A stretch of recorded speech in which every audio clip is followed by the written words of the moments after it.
Dobrý den, chtěl bych vám dnes představit tuto inteligentní stolní LED lampu.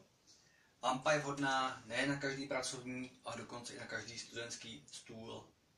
Má spoustu přidaných funkcí, můžete si pomocí dotykového ovládání, dotykových tlačítek měnit intenzitu osvětlení, můžete měnit také barvu osvětlení, jak potřebujete.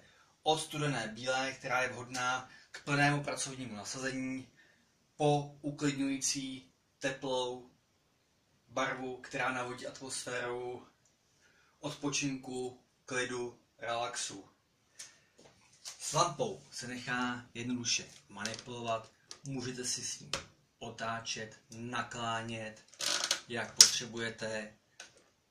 Má kloubový systém, který umožní naklánění, otáčení v mnoha rovinách, kam potřebujete, jak je zrovna v dané chvíli potřeba lampu natočit, nastavit.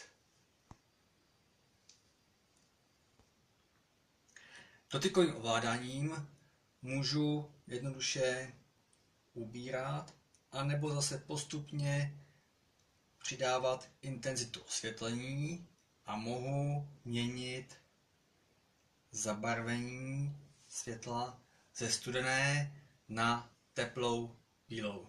Podle toho, jak potřebuju.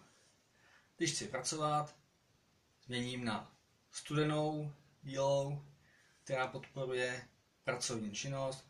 Když chci odpočívat, relaxovat, dám si zase teplou bílou. A pokud chci končit činnost nebo jít spát, jednoduše lampu vypnu. Další povedenou funkcí této lampy, kterou jistě ocení nejenom všichni manažeři, ale i studenti, je nabíjecí USB port pro telefon a tablet. Konec. Stačí jednoduše připojit kablík, vložit do telefonu nebo do tabletu a váš telefon se začne okamžitě nabíjet.